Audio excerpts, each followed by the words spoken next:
পুজোর আগে গভীর নিম্নচাপের জেরে রাজ্য জুড়ে শুরু হয়েছে প্রবল বৃষ্টি। গত 3 দিন ধরে ভাসছে রায়গঞ্জ শহর। আশ্বিনে বর্ষার আগমনে হতাশ রায়গঞ্জের বস্ত্র ব্যবসায়ীরা, ফলে ক্ষতির মুখে পড়েছে রায়গঞ্জ শহরে ক্ষুদ্র বস্ত্র বিক্রেতারা। গোপন সূত্রে খবরের ভিত্তিতে কার্শিয়াংয়ে একটি মদের দোকানে অভিযান চালাতে চক্ষু চরকগাছ আবগারি বিভাগের।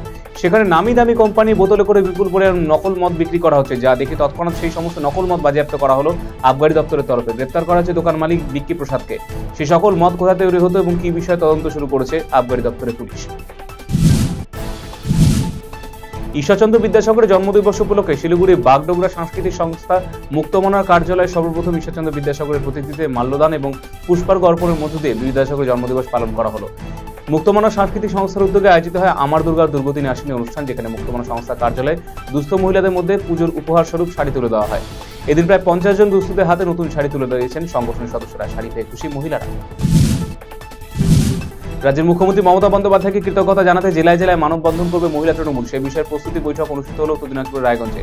বৃহস্পতিবার রায়গঞ্জে অবস্থিত জেলা তৃণমূল কার্যালয়ে বৈঠক আয়োজিত হয়, যেখানে নেতৃত্ব দিয়েছিলেন মহিলা সংগঠনের জেলা সভাপতি চৈতালি ঘোষ সাহা। তিনি বলেন, মমতা বন্দ্যোপাধ্যায় মহিলাদের বিপুল সম্মান এবং সুরক্ষা দিয়ে চলেছে, তাই উদ্যোগ নেওয়া হবে আগামী 30 তারিখ। আর মাত্র কদিনের প্রতীক্ষা, তারপরে শুরু হবে শ্রেষ্ঠ উৎসব দুর্গাপুজো। সেই অনুযায়ী রাজ্য সরকারের পক্ষ থেকে বিভিন্ন ক্লাবগুলো হাতে তুলে দেওয়া হচ্ছে অনুদান। রতুয়া এলাকার পুজো কমিটিগুলো হাতে চেক তুলে দেওয়া হলো বৃহস্পতিবার দিন। রতুয়া 2 নম্বর ব্লকের মানিকঝা ভবনে একটি অনুষ্ঠানের মধ্যে দিয়ে এই চেক প্রদান অনুষ্ঠান অনুষ্ঠিত হয়। মালদা জেলার মানিকচকে ভূতনিতে বন্যা পরিস্থিতি অবনতি হয়েছে। এরই মধ্যে ভূতনি প্লাবিত এলাকায় জলে ডুবে নিখোঁজ 2 যুবক।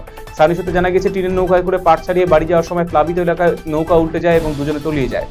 খবর পেয়ে তড়িঘড়ি বিপর্যয় মোকাবিলা দপ্তরের কর্মীরা খোঁজাখুঁজি কাজ শুরু করে। স্পিড বোট নামিয়ে জোরদার খোঁজাখুঁজি শুরু হয়। ঘটনা এলাকা জুড়ে নেমেছে শোকের ছায়া।